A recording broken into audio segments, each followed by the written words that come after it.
Ni cántico. Obrero, campesino, cultor, tu trabajo en la revolución. Obrero, campesino, cultor, tú eres la revolución. Obrero, campesino, cultor, tu trabajo en la revolución. Obrero, campesino, cultor, tú eres la revolución. Alerta que camina, la espada de Bolívar por América Latina. Alerta, alerta, alerta que camina, la espada de Bolívar por América Latina. Viendo que el monte no se movía, partió Sandino hacia el monte una mañana de abril. Desde las minas de San Albino, su azada de hierro dulce se convirtió en un fusil. Cuentan que fueron tantos los que se alzaron del cielo al ver pasar pasando a la memoria de Americana Morena, quiero decir mi país. Vaya bola de la festeja, como una piedra oxidada, yo tengo toda la liga, creció Sandino en la calle, la tierra oscura, lejos de la plata, desde la memoria de Americana Morena, quiero decir mi país. Americana Morena, quiero decir mi país.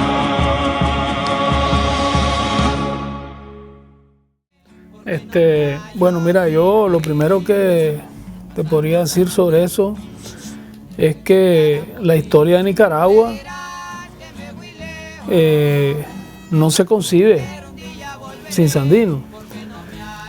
No podés concebir Nicaragua sin Sandino, sin el sandinismo, sin la revolución sandinista. Y es por eso que la bandera azul y blanco no está completa sin la bandera roja y negra. Sandino es el prócer que le da a Nicaragua su identidad definitiva como nación. Un hombre que tenía un planteamiento de nación mucho más allá del concepto de soberanía. Es decir, Sandino no solo fue un patriota, sino un revolucionario. No solo fue un defensor de la soberanía nacional, sino que fue un antiimperialista. No solo fue un nacionalista, sino que fue un internacionalista. Fue un hombre con un pensamiento político bien claro, con una idea bien clara sobre la transformación social que Nicaragua necesitaba. ¿Ves? Entonces es un hombre con una visión completa sobre la construcción de la nación como tal, no solo la defensa de la soberanía de la nación. ¿Ves? Y de hecho es la primera expresión organizada de la lucha. El movimiento que él encabezó fue la primera expresión organizada de la lucha del pueblo nicaragüense en la defensa de sus intereses y de la soberanía de la nación al mismo tiempo, que son dos cosas que van muy vinculadas debido a que somos una nación que históricamente ha sido explotada, oprimida por una potencia extranjera que es el imperialismo norteamericano. Entonces cuando se habla de explotación aquí, el mismo Sandino lo decía en sus escritos, la clase obrera sufre hoy, decía Sandino, una doble explotación, la de la burguesía nativa y la de los capitalistas extranjeros. Entonces somos explotados como país y la clase trabajadora de este país explotado es explotada doblemente. Y Sandino luchaba por reivindicar los intereses de esas clases explotadas. Por eso decía también en una de sus frases, que creo que es la que mejor expresa sus ideas, el contenido de su lucha, que es en la que dice: mi espada defenderá el decoro nacional y dará redención a los oprimidos. Ahí están las dos cosas: la defensa de la soberanía y la reivindicación social de las clases populares. A mí me parece que, Sandino tiene muchos aportes. Creo que se le puede estudiar desde muchos ángulos. Pero yo quisiera rescatar dos.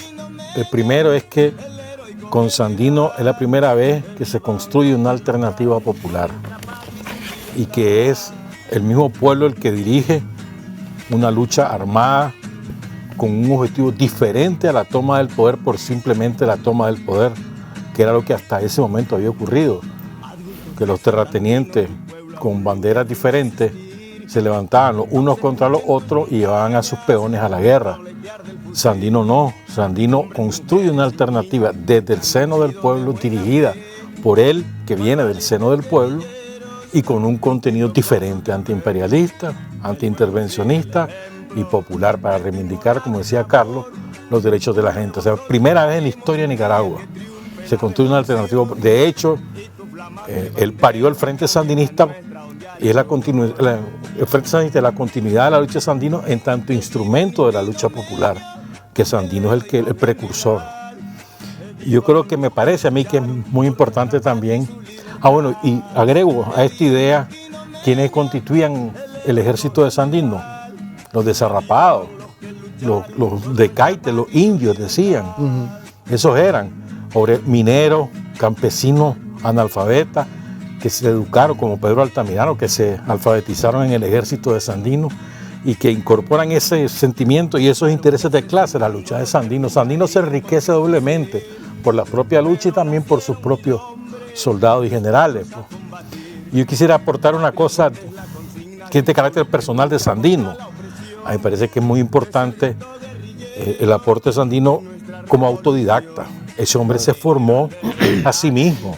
Claro, también viajando, también en el contacto con las luchas sindicales en México y en todos los países que visitó. Pero es fundamental que él se preocupó de su propia formación. Él no estudió primaria, pero después él leía y estudiaba. Ese hombre se conocía a Bolívar. ¿Cómo explicás que un hombre, un campesino nicaragüense, haya podido conocer a Bolívar en la dimensión que la conoció, que discutía de tú a tú con los bolivarianos que acudieron al ejército defensor de la soberanía nacional? ¿Cómo lo explicas si no es por un espíritu autodidacta? Y además una inteligencia nata que le permite, con un arraigo, un sentimiento de clase que le permite interpretar además a Bolívar, no solamente leerlo por leerlo, sino también interpretarlo. Por eso es tan brillante el Supremo Sueño de Bolívar, ¿no? Que es un documento extenso de Sandino. O sea, creo que a mí me parece que es muy importante lo de autodidacta, porque hoy en día la moda es que a mí no me han dado estudios. Claro. Es que yo no he tenido oportunidad, hermano. Sandino no la tuvo. Y mírenlo. O sea, depende del empeño que uno le ponga, pues. A propósito de eso, Chele, una de las cosas más importantes en Sandino, más asombrosas de Sandino, más admirables, tiene que ver precisamente con eso, porque no solo se preocupó de su propia formación, sino del legado a las generaciones futuras. Es decir, es impresionante. A mí, o sea, yo nunca he terminado de asimilar cómo hizo ese hombre para escribir tanto. O sea, para dejarnos un legado escrito, una constancia escrita de su pensamiento, que además nos permite impedir la tergiversación de su lucha y de su significado y de su pensamiento. Es decir, él nos legó algo que es para nosotros una herramienta fundamental en la defensa del carácter revolucionario de la lucha que él libró. Entonces, era un visionario, pero además las condiciones difíciles, aparte de su poca formación académica,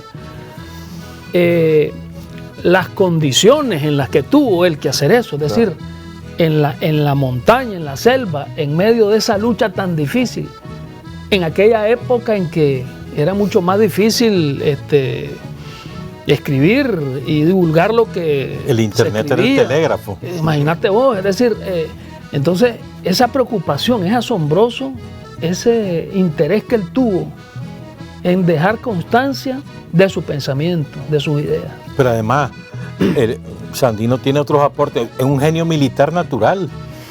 O sea, ¿cómo te explicas que en esas condiciones que describías vos, con un armamento escuálido, Mínimo. ¿verdad?, haya podido derrotar a los gringos en el terreno?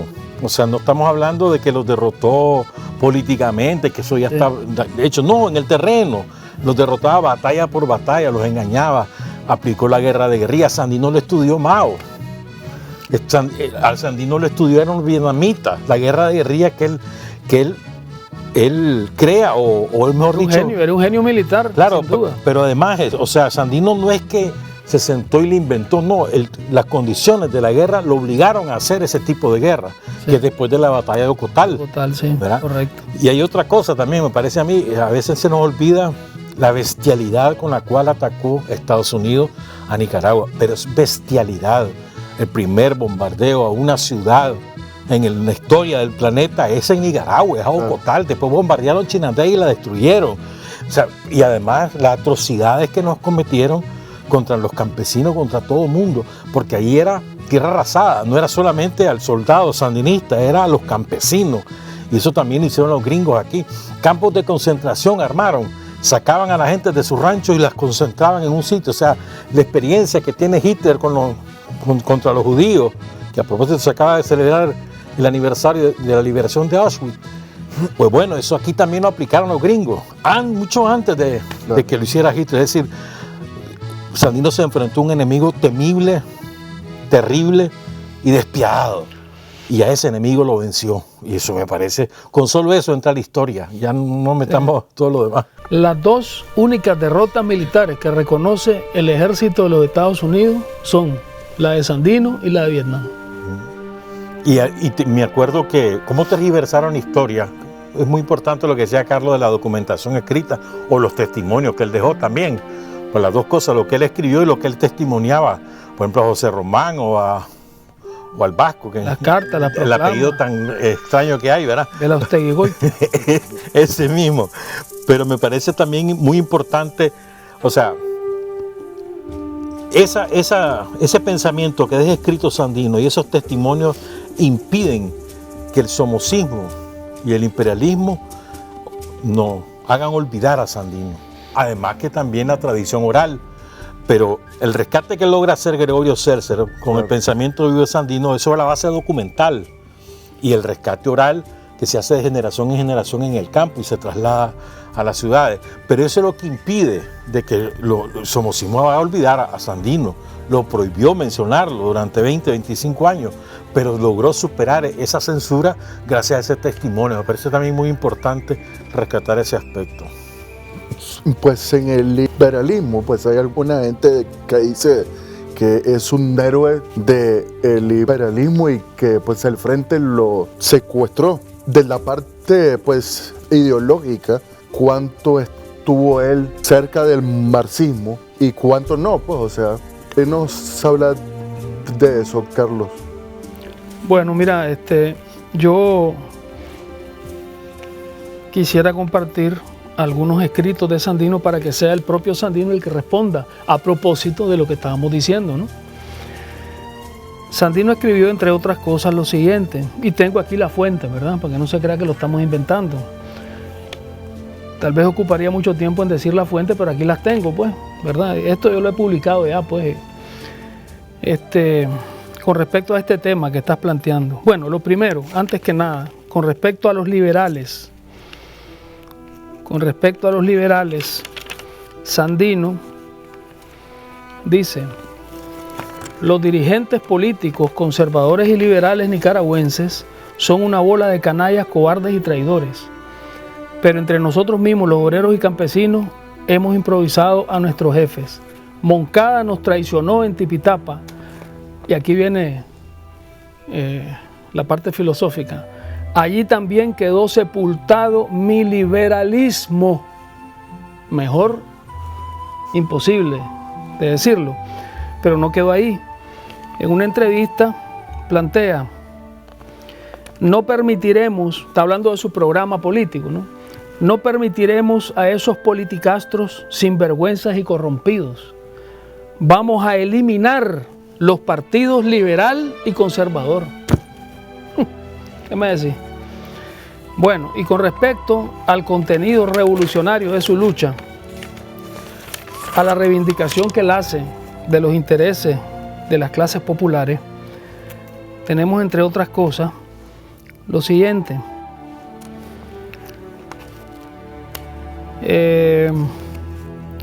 Bueno, ya planteaba yo la frase de mi espada defenderá el decoro nacional y la redención a los oprimidos. Entonces dice Sandino: este movimiento es nacional y antiimperialista, en el terreno social es popular y preconizamos un sentido de avance en las aspiraciones sociales. Soy partidario más bien de que la tierra sea del Estado. Clase liberal es esa. En este caso particular de nuestra colonización en el coco, me inclino por un régimen de cooperativas. Todo será en cooperativas. El liberalismo es ese. Los capitalistas son los primeros y directamente responsables de cuanto ha venido pasando en Nicaragua, porque ellos trajeron a los mercenarios yanquis al territorio nacional. A quienes se ha ordenado capturar es a las personas capitalistas, quienes están identificadas como enemigas de nuestro ejército. Aparte de eso, hay constancia histórica de las confiscaciones de propiedades a los terratenientes y la distribución de la tierra a los campesinos que hacía Sandino cuando confiscó el oro de la empresa San Albino, ¿verdad? Y todo eso que hizo Sandino, que son cosas propias de alguien que defiende los intereses de las clases trabajadoras, no los intereses de la burguesía, que son los que defiende el liberalismo. Pero también Sandino, por ejemplo, planteó la clase trabajadora de la América Latina, lo que había dicho al inicio, ¿no? Sufre hoy una doble explotación, la del imperialismo, principalmente el yanqui, y la de las burguesías nativas, o sea, los capitalistas nacionales o explotadores.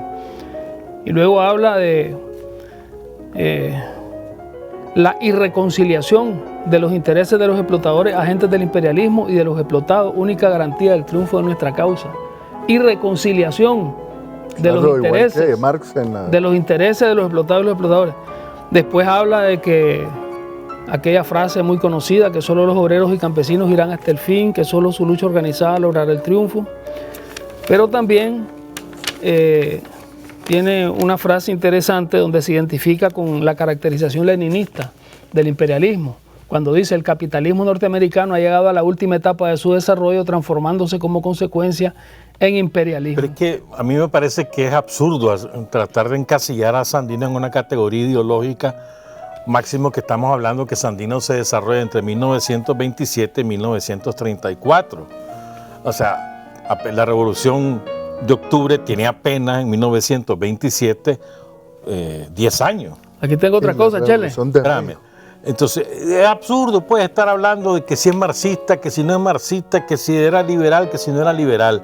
Él era, en ese momento, lo más revolucionario que podía haber en Nicaragua, lo más avanzado que podía haber en Nicaragua era Sandino. No existía alguien más avanzado que él, de acuerdo a sus circunstancias históricas. Pero es que Sandino también hace un aporte sustancial que me parece a mí que el Frente Sandinista lo hizo de una manera magistral, como lo logró interpretar. Y creo que Daniel en ese particular es el mayor asimilador de Sandino, y es en el proyecto nacional, porque él no era enemigo de los ricos, ni era enemigo de los gringos, nunca lo fue. Los gringos por sí mismos, era enemigo del imperialismo. El imperialismo, claro. Y era enemigo de la explotación. Claro. Pero él hablaba de un conjunto, de todo el mundo cabía en el proyecto, de que todo el mundo podía participar. O sea, lo que quiere decir es que Sandino tenía su propia interpretación de la realidad nicaragüense.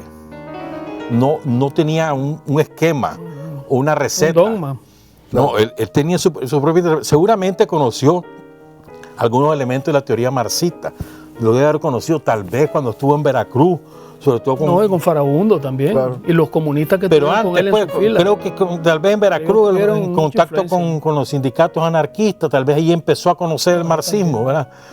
Pero no, él no tenía una interpretación dogmática, ni hablaba de que las cosas deben ser de esta manera porque así lo dice Marx, así lo dice Lenin, así se hizo en Moscú. No, él tenía una interpretación nacional.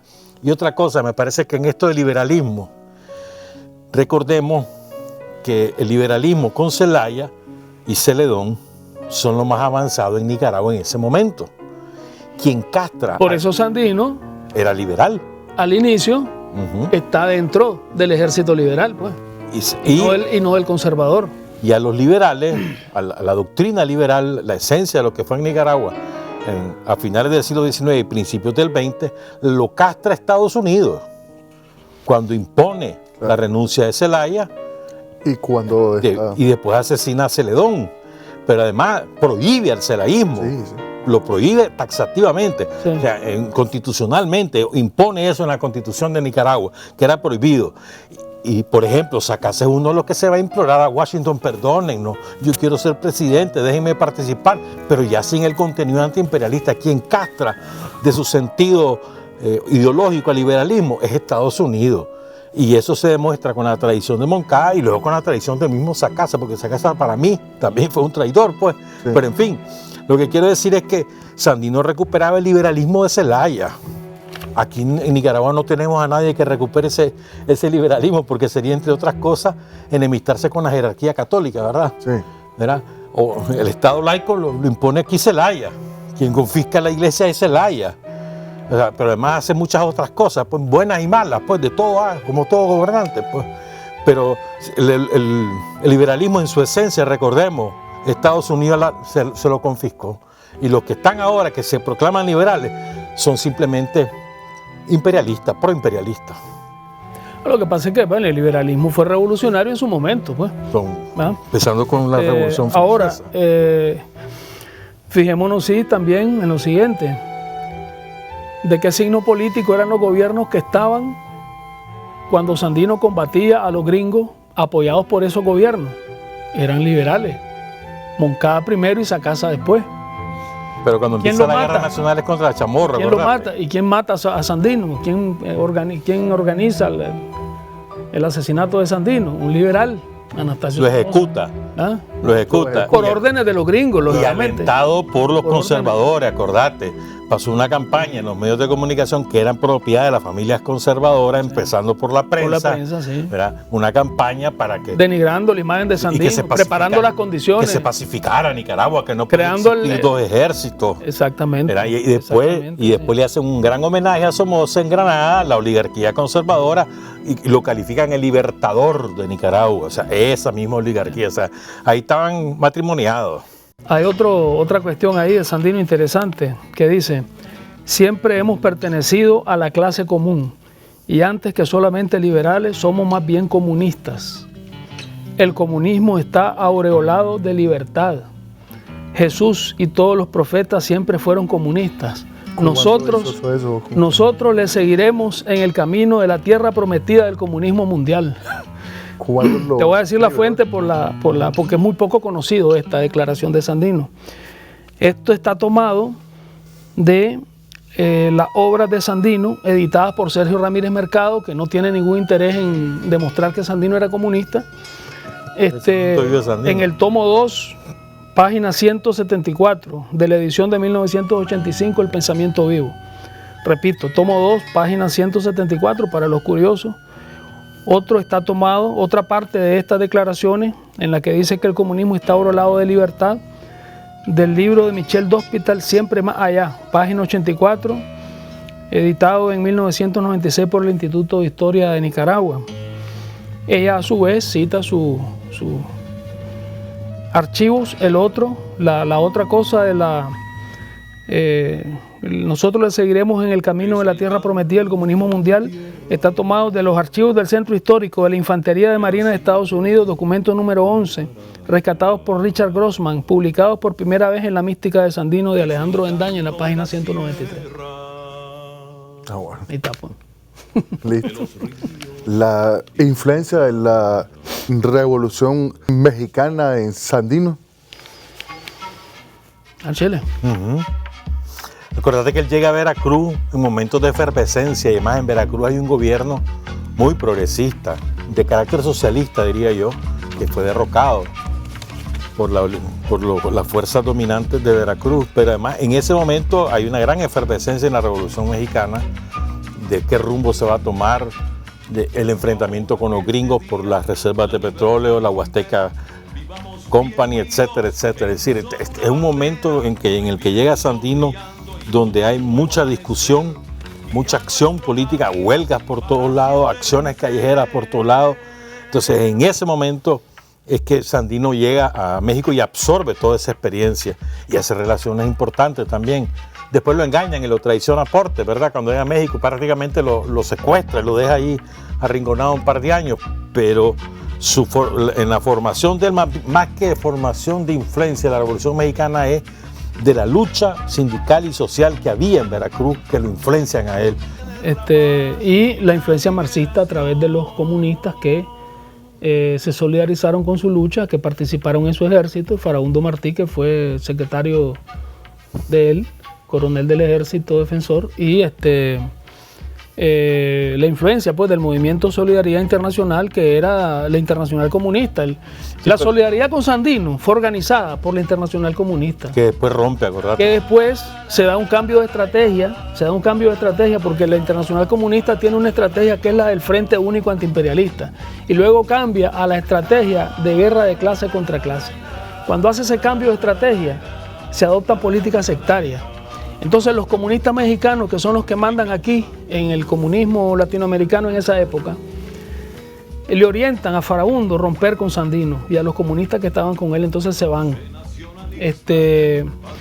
Y luego los soviéticos reprochan a los mexicanos por la torpeza con la que están manejando la relación con Sandino. Cuando ya era muy tarde. Cuando era muy tarde. Cuando ellos habían interpretado de esa manera lo de la Internacional, el cambio de estrategia, pero también eso tiene que ver con que el mismo sectarismo y una mezquindad infinita llevó a los comunistas mexicanos a querer obligar a Sandino a hacer declaraciones contra el gobierno de Portes Gil, al que él llegaba a pedir ayuda, ¿me entendés? Él no podía meterse en los problemas internos de ellos ahí. Entonces, como él no lo hizo, ellos quedaron pues muy molestos con Sandino. Pero fíjate que Sandino da unas declaraciones interesantes cuando le hace una entrevista acerca de su separación con Farabundo Martí, y dice lo siguiente: Farabundo insistía en transformar mi lucha en una lucha por el socialismo. Yo estaba de acuerdo con todas sus ideas. Fíjate qué importante eso, ¿no? Yo estaba de acuerdo con todas sus ideas, pero le explicaba que por el momento no era eso lo que cabía y que mi lucha debía seguir siendo nacionalista y antiimperialista, que lo primero era defender al pueblo nicaragüense de la garra imperialista, echando de nuestro suelo a esos perros y a las compañías yanquis, y que el siguiente paso era organizar a los obreros. Pero nunca tuve, fíjate bien, esto es fundamental, pero nunca tuve ninguna disputa ideológica con él. ¿Ya? Esto está tomado de la misma fuente, de la página 366, el pensamiento vivo de Sandino, y la última parte, lo de que nunca tuvo ninguna disputa ideológica, de Maldito País, de José Román, en la página 137. La importancia de Blanca Arauz en su lucha. Bueno, estábamos hablando de la importancia que le daba Sandino a las comunicaciones, a la divulgación de su lucha, de las razones de su lucha, ¿no? Entonces, el hecho de que se haya enamorado de la telegrafista del pueblo, en una época en que el telégrafo era lo más avanzado que había en telecomunicación, pues se sacó la lotería, pues. O sea, sí. Mejor suerte imposible, pues.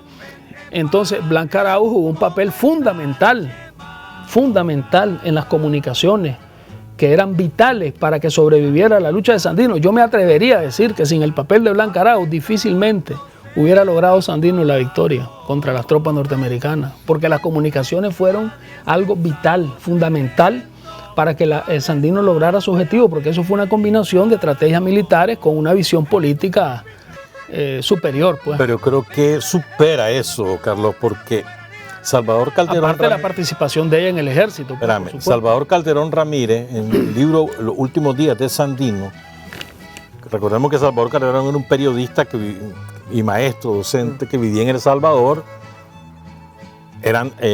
No era simpatizante de la lucha de Sandino, se vuelve simpatizante en la medida que transcurren los años. Le escribe una carta a Sandino encomiando su lucha, y entonces Sandino, que no lo conoce solamente por esa carta, lo nombra uno de sus representantes en las negociaciones de paz. Entonces, cuando viene Salvador Calderón a Managua, viene El Salvador, él pide hablar con Blanca Arauz. Y con Blanca Arauz tiene una comunicación por telégrafo de 2 horas, intercambiando criterios sobre cómo hacer la paz. O sea, no estamos hablando de que era una conversación de cómo están tus hijos, dame la comida. No. Hablando de cómo organizar las negociaciones para hallar la paz. Y de eso es la conversación de 2 horas. Y ella le decía cuál era el pensamiento de Sandino, a qué le expresaba, etcétera. Pues hay un intercambio, repito, de 2 horas. Desde 2 horas vos tenés que hablar de muchas cosas y podés transmitir muchos pensamientos, pero no vas a simplemente a repetir como lora. Mentira, ahí había aportes de Blanca Arauz. Era una chavala. Sí, estamos hablando, claro. Una muchacha jovencita. Ella está acumulando la experiencia con Sandino. Sobre la religiosidad o el misticismo de Sandino, que es todo un caso, ¿no? Realmente no era pues un católico. ¿Cuál es el verdadero pensamiento espiritual de nuestro máximo héroe? Bueno, esa es una de las facetas más interesantes y a la vez polémicas de Sandino. Sandino tenía unas convicciones en términos espirituales muy profundas, muy originales además. Particulares. Sandino no se identificaba, digamos, con la tradición religiosa que conocemos, pues, predominante, ¿no? Pero respetaba profundamente la espiritualidad, la religiosidad en tanto expresión de espiritualidad. Es decir, no confrontaba su espiritualidad, sino que buscaba siempre las cosas que unían las diferentes formas de vivir la espiritualidad en busca del amor, que es, digamos, o sea, él planteaba, nuestra causa triunfará porque es la causa de la justicia, porque es la causa del amor, ¿verdad? En el documento Luz y Verdad, él se refiere a la trascendencia, al sentimiento de la fuerza que nos trasciende, que uno llaman Dios, dice él, uno llaman Dios, y que para él es el amor. Entonces él tenía pues unas concepciones, digamos, aparte de eso, pues tenía una serie de creencias que eran, pues, digamos, estaban de alguna manera vinculadas con eso, pero lo importante en esto es la gran fuerza de la espiritualidad de Sandino, independientemente de las particularidades que tenía, la forma en que él vivía esa espiritualidad. Lo importante es la gran fuerza que tenía la espiritualidad de Sandino y que sin duda alguna jugó un gran papel en la capacidad que él tuvo para resistir las condiciones tan adversas en las que tuvo que luchar, resistir la embestida pues, del imperialismo norteamericano. Yo creo que lo ocupó también como una especie de acicate para mantener la cohesión de la fila. Recordemos que la inmensa mayoría de su ejército, que llegó a tener en determinado momento 6.000 hombres, la inmensa mayoría eran analfabetas o con apenas estudios, apenas leídos, pues, ¿verdad? Ahí nace la mística sandinista. Y él, eso es un recurso que le ayuda a él, ¿verdad?, a mantener la cohesión, la confianza en la victoria. ¿Cómo podés explicar vos que un ejército de descalzo tuviera confianza en que iban a ganarle a los gringos? ¿Cómo lo puedes explicar? O sea, tenían una confianza ciega en Sandino, sí, pero además tenían, a través de él, tenían confianza ciega en la victoria, estaban convencidos que iban a vencer a los gringos. Pedro Altamirano, hasta los mismos que fueron cayendo en el camino, pues, como Miguel Ángel Ortez. O sea, todos ellos tenían una enorme confianza en el triunfo sobre los gringos. Además, tenían una certeza que su causa era justa. O sea, no era que luchaban por luchar detrás de un caudillo, no, tenían certeza ideológica, con una convicción política de que la cosa era así. Sandino creo que logra eso, entre otras cosas, bueno, primero con su ejemplo, ¿no? Eso es fundamental. Y luego creo que también le ayuda muchísimo esa concepción diferente de la espiritualidad que él personifica, pues, que es como dice Carlos, o sea, esa sustitución que le hace Dios por amor le ayuda también mucho, pues, en poder lograr la cohesión de esa fila. ¿Vos te imaginas lo difícil que era eso? Hambre, sin municiones muchas veces, en condiciones, aquella lluvia intensa todo el tiempo, en la selva, los zancudos, en la malaria, la no sé qué, y en esas condiciones mantener a esos soldados unidos, ¿verdad? Alrededor de esa idea de vamos a vencer a los machos, vamos a sacar a los machos. ¿Cómo lo explica? Por esa espiritualidad y por el ejemplo de Sandino. Yo creo que ambas cosas son fundamentales. Actualmente, ¿cómo se siente usted? Pues yo me siento,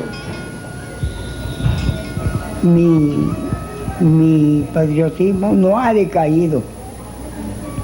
Mi patriotismo no ha decaído. Siempre me siento lo mismo. Porque en realidad no ha menguado, porque en realidad yo no quería la intervención yanqui. Fui enemigo de la intervención y si allí me toca morir, pues no me importa.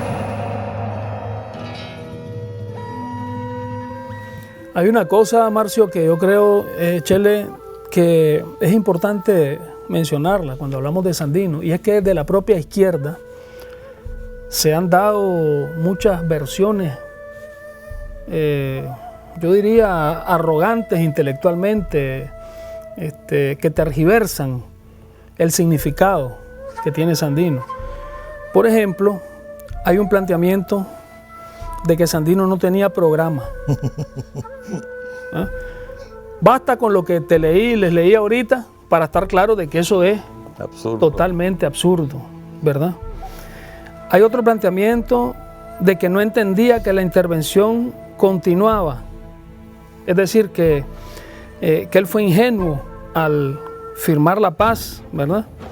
Y que él creía que ya su lucha había logrado el triunfo, pues digamos, ¿no? Lo cual es también absoluto, y esto lo dice incluso Gregorio Seltzer, ¿verdad? Claro. O sea, un hombre con muy buena voluntad, con muy buena intención, ¿verdad? Y nosotros vemos, por ejemplo, aquí, yo les quería compartir esto donde Sandino dice lo siguiente, fíjense bien, con solo leer esto estamos claros hasta qué punto Sandino estaba consciente de la situación, y si firmó la paz fue por la necesidad política, precisamente porque era un visionario y no quería quedar aislado. La situación política del momento, nacional e internacional, no le permitía continuar la lucha por las armas. La misma lucha él la iba a continuar por la vía política, una vez que se había dado el acontecimiento altamente significativo de haber derrotado a las tropas norteamericanas, ¿me entendés? Pero Sandino escribió algo interesante que está también en el pensamiento vivo de Sandino. Todo está en el tomo 2, páginas 328, 336, 330 y 331, donde dice: la paz se firmó para evitar el regreso de la intervención armada que estaba detrás de la puerta, esperando regresar antes de un año porque se imaginaron que continuaríamos la guerra. No salgo del norte para estar pendiente de todos los momentos en que se presenta la oportunidad de restaurar también nuestra independencia política y económica. Los componentes de la parte militar del país que operaron aliados con los invasores continúan siendo nuestros enemigos. La Guardia Nacional es enemiga del gobierno y de nosotros, porque es una institución contraria a las leyes y la Constitución de la República. Ha sido creada por indicaciones de la intervención norteamericana.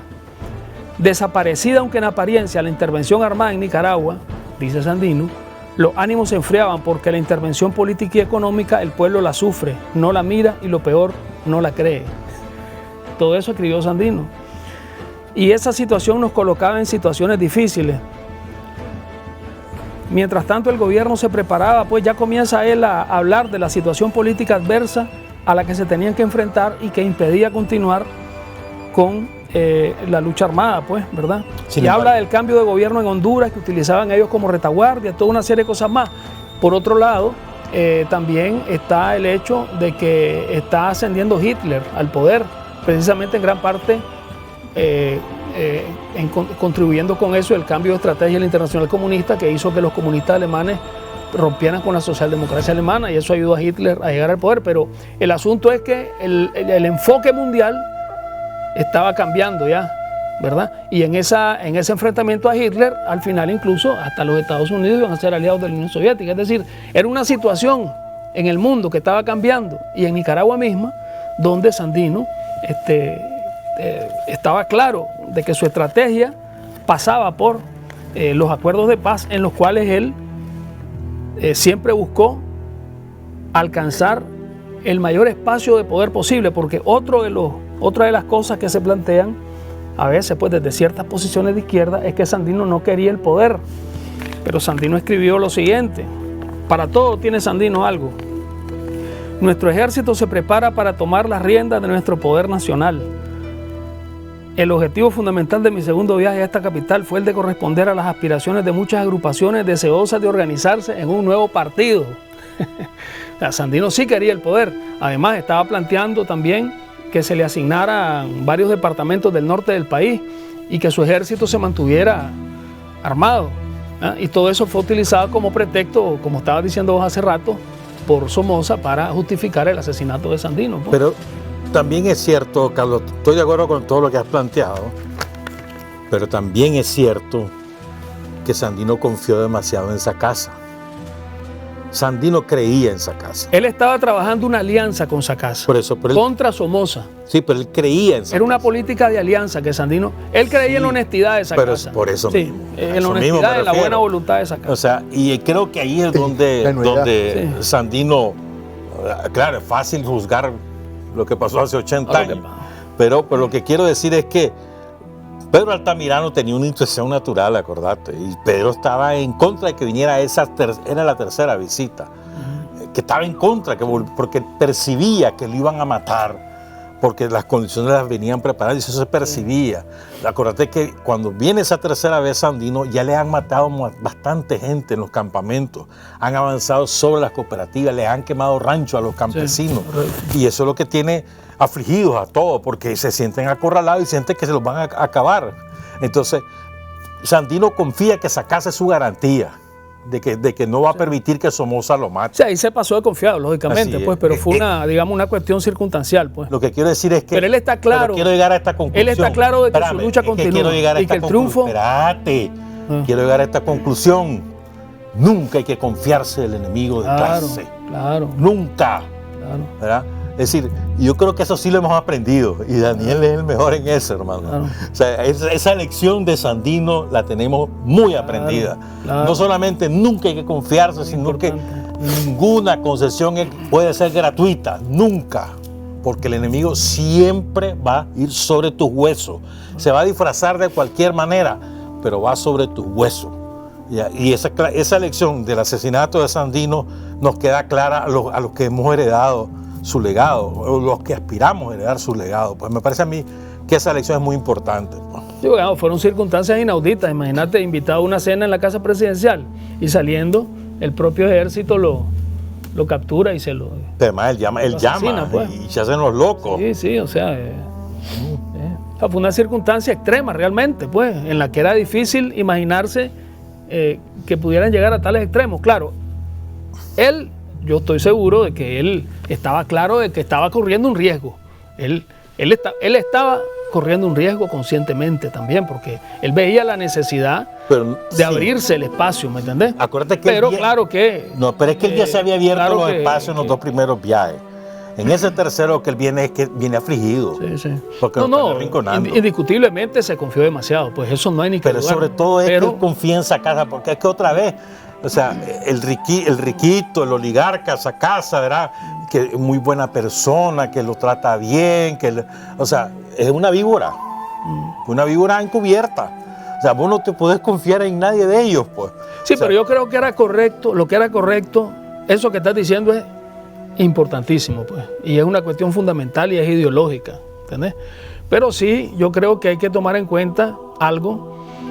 Y es que Sandino, algo que influyó, pues digamos, en que también él se confiara, fue el hecho de que él estaba trabajando una estrategia que yo creo que era correcta, que era la alianza con Sacasa contra Somoza, que era la amenaza principal que había. Porque él percibía que esa casa tenía diferencias con Somoza. Que en efecto las tenía. Al final Somoza le terminó dando el golpe de Estado y todo. Pues. Sí, pero eran diferencias, claro, entre los mismos, por supuesto. Así mismo es, o sea, eso... Pero como Sandino no tiene en ese momento entonces la fuerza política suficiente, él tiene que ganar espacio y entonces en función de eso él está trabajando una política de alianza. Por eso, pero lo que te vuelvo a decir se justifica, que pues. ese tercer viaje es el problema, no es... No, sí, todo el proceso de paz que es la decisión concreta, es correcto. El tercer viaje. Exactamente. O sea, que no hay... O sea, lo que decía Pedrón, vengan, que vengan aquí, no vayamos nosotros, me lo van a matar, general. ¿Ah? Es decir, y al final esa intuición de Pedrón resultó cierta, pues. Fíjate que a veces nos olvidamos que no es a Sandino nada más que mataron. Asesinaron por lo menos a 3.000 campesinos sandinistas. Asesinaron a todo el... Arrasaron con todos esos campamentos en Milí, San Rafael del Norte. Toda la militancia. Toda la militancia y sus sandinistas. Y sus familias. Y sus familias, claro. Claro, igual que lo intentaron en el golpe. ¿No?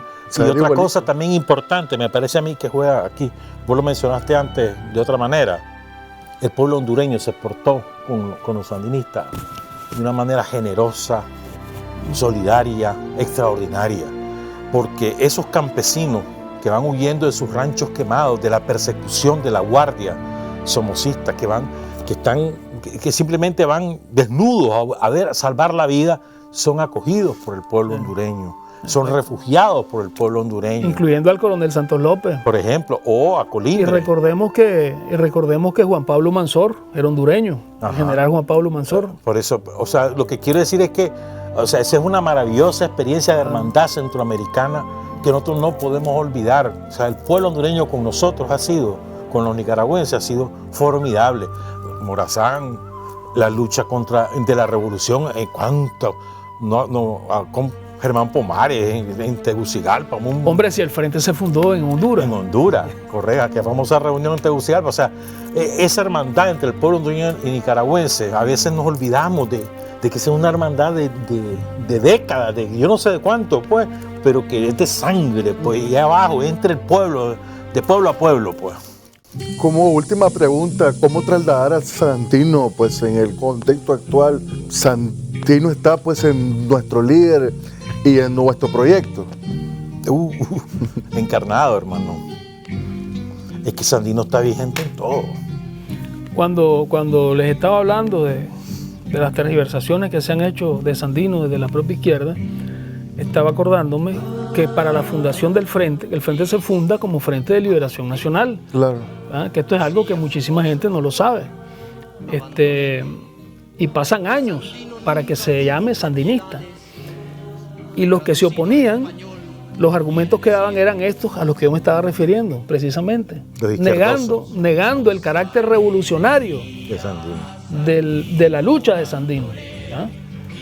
Y al final se tomó conciencia, gracias al trabajo que hace el comandante Carlos Fonseca, de la necesidad histórica de que el sandinismo sea la identidad política de los revolucionarios nicaragüenses.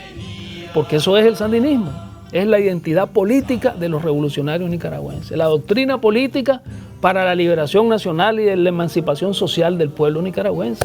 Pero ¿sabes qué? Yo creo que también es muy importante rescatar a Carlos Fonseca como no solamente el continuador de Sandino a la hora de fundar el Frente Sandinista y recuperar su nombre, sino también a la hora de interpretar la historia de Nicaragua y rescatar a Sandino desde un punto de vista revolucionario, no desde el punto de vista simplemente, bueno, Sandino fue un luchador que luchó contra el gobierno. No. Estudiar ese pensamiento y trasladarlo a las nuevas generaciones. Me parece a mí que es fundamental, Carlos. Diario de es que todos nosotros... Es que sin Carlos Fonseca no seríamos sandinistas. No seríamos. Ya no existiría el sandinismo.